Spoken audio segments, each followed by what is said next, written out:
संभाजी महाराजांना पकडल्यानंतर औरंगजेब अत्यंत आनंदित झाला, कारण त्याला वाटले की आता मराठ्यांचे स्वराज्य संपणार आहे. त्याने शंभूराजांना आपल्यासमोर उभे केले आणि त्यांना मोठ्या उपासाने म्हणाला, तुझ्या बापाने माझ्याशी लढा दिला, पण शेवटी तो मेला. आता तू माझ्या ताब्यात आहेस. जर इस्लाम स्वीकारशील तर तुला मोठा मिरशा बनवेन, नाहीतर तुझ्या मृत्यूला कुणीही रोखू शकणार नाही. पण संभाजी महाराजांनी हे ऐकताच निर्भयपणे उत्तर दिले, माझ्या देहाचे तुकडे तुकडे केले तरी चालेल, पण धर्म बदलणार नाही. हिंदू धर्मावर माझी निष्ठा कायम राहील. संभाजी महाराजांचा हा ठाम निर्णय पाहून औरंगजेब चिडून गेला. त्याने त्यांना वेगवेगळ्या प्रकारे छळ करण्याचा आदेश दिला.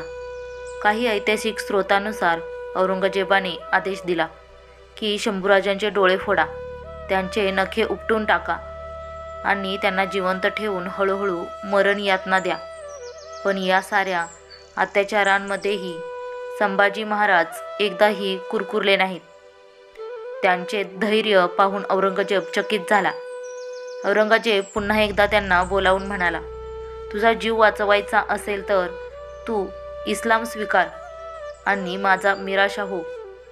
त्यावर संभाजी महाराज हसत म्हणाले, माझा जीव जाईल, पण माझ्या स्वराज्यासाठी आणि धर्मासाठी मी मरण पत्करेल.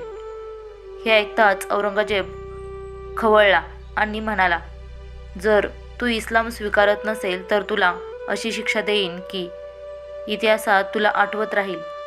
यानंतर संभाजी महाराजांना जिवंत ठेवून त्यांच्यावर अमानुष अत्याचार सुरू झाले. त्यांचे डोळे उपटण्याचा प्रयत्न करण्यात आला, हातपायांची नखे काढण्यात आली. संपूर्ण शरीर शंभूराजांनी कुठल्याही आक्रोश केला नाही. त्यांच्या या अद्वितीय धैर्यामुळे औरंगजेब भयभीत झाला. शेवटी तो म्हणाला, हा माणूस फक्त राजपुत्र नाही तर स्वतः मृत्यूलाही हरवणारा आहे. शेवटी औरंगजेबाने 11 मार्च 1689 रोजी त्यांना ठार मारण्याचा आदेश दिला.